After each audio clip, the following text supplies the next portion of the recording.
Assalamualaikum warahmatullahi wabarakatuh. Perkenalkan, nama saya Muhammad Abkar dari Universitas Nusa Putra, Fakultas Bisnis dan Humaniora, Program Studi Ilmu Hukum. Di sini saya akan mempresentasikan tugas sesi 6 Hukum Tata Negara yang diampu oleh Bapak dosen CSA Teddy Lusmana SHMH.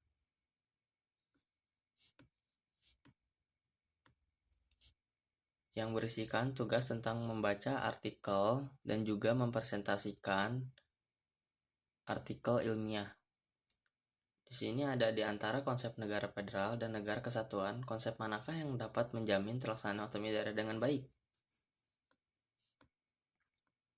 Yang pertama, konsep negara federal, yang kedua, konsep negara kesatuan, yang ketiga, otonomi daerah.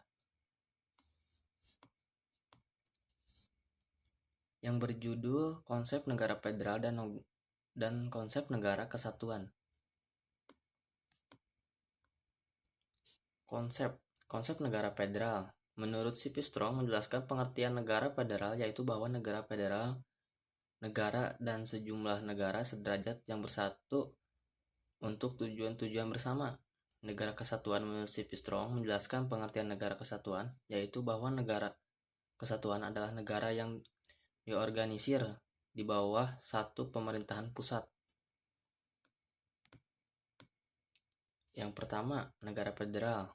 Negara federal adalah negara yang tersusun dari beberapa negara yang semula berdiri sendiri, kemudian negara-negara mengadakan ikatan kerjasama yang efektif. Tetapi di samping itu, negara-negara tersebut masih ingin mempunyai wewenang-wewenang yang dapat diurus sendiri. Segi positif dari konsep negara federal, yang pertama, ada federalisme adalah strategi yang paling tepat untuk membuka kekuasaan yang pada masa lalu amat tertutup. Yang kedua, federalisme dipandang sebagai usaha menyeimbangkan kekuasaan budaya daerah, suku atau etnis yang ada dalam suatu negara. Yang ketiga, di dalam sistem federal ada unsur-unsur yang dapat membantu menghindari kecenderungan ke arah integrasi, ketimpang ekonomi, dan konflik-konflik politik dan budaya yang menyertainya. Segi negatif dari konsep negara federal. Adanya persepsi tentang negara federal yang identik dengan anti persatuan dan kesatuan bangsa. Adanya kekhawatiran bahwa negara bagian akan berubah menjadi negara suku. Menurut Swiss Marty, bentuk negara federal memiliki kelemahan mendasar, yaitu memberi kesempatan ke semua provinsi sebagai negara otonom untuk menikmati hasil sumber daya alam daerahnya tanpa perlindungan undang-undang perimbangan keuangan. 2. Negara kesatuan. Negara kesatuan yang lain adalah negara disebut dengan negara kesatuan apabila kekuasaan pemerintahan pusat dengan pemerintahan daerah tidak sederajat. Di Indonesia, konsep negara kesatuan tertuang dalam Undang-Undang Dasar 1945 Pasal 1 ayat 1 di mana di sana dinyatakan secara tegas bahwa negara Indonesia negara kesatuan yang berbentuk republik. Di dalam negara kesatuan juga terdapat asas bahwa segenap urusan-urusan segala tidak dibagi antara pemerintahan pusat, central government, dengan pemerintahan daerah, local government, sedemikian rupa. Negara kesatuan merupakan suatu negara kebulatan dan bahwa pemegang kekuasaan tertinggi di daerah ialah pemerintahan pusat. Dengan mengkompresasikan dua konsep bentuk negara, negara federal memberikan kekuasaan adalah negara bagian.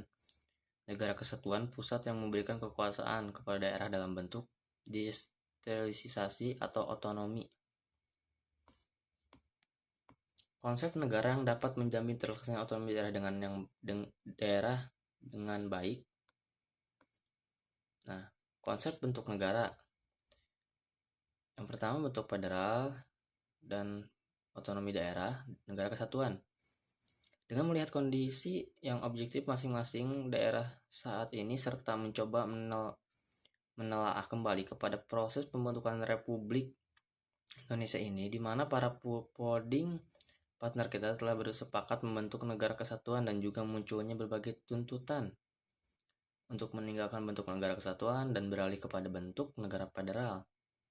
Ini disebabkan oleh reaksi sentralisme, yaitu berlebihan dan juga adanya ketimpangan pembangunan antara Jawa dan luar Jawa semasa Orde Lama dan Orde Baru. Dari perjalanan sejarah Indonesia, tawaran bentuk negara federal belum tepat untuk diterapkan, dan juga permasalahan Indonesia bukan terletak dari bentuk negara. Apakah itu negara kesatuan atau negara federasi? Solusi terbaik bagi Indonesia saat ini adalah bagaimana mengkombinasi kepentingan daerah dengan memberikan otonomi seluas-luasnya kepada daerah dalam bentuk negara kesatuan Indonesia. Sebenarnya bagi saya sendiri permasalahan bukan terletak bahwa kita harus memilih antara konsep federal dan negara kesatuan. Konsep manakah yang dapat menjamin terlaksananya otonomi daerah dengan baik, dan juga bukan sebuah solusi ketika memilih konsep negara federal untuk dapat menjamin terlaksananya otonomi daerah dengan baik, dan juga dalam menghadapi gejolak-gejolak yang tepat terjadi di daerah ini saat ini.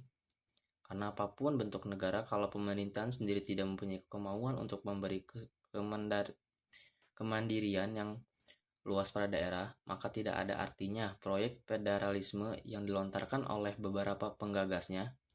Saat ini, pemerintah mulai melaksanakan politik akomodatif untuk menciptanya hubungan antara pemerintah pusat dan pemerintah daerah secara profesional dan menciptakan kemandirian daerah dalam mengurus rumah tangganya sendiri. Sekian, terima kasih. Wassalamualaikum warahmatullahi wabarakatuh.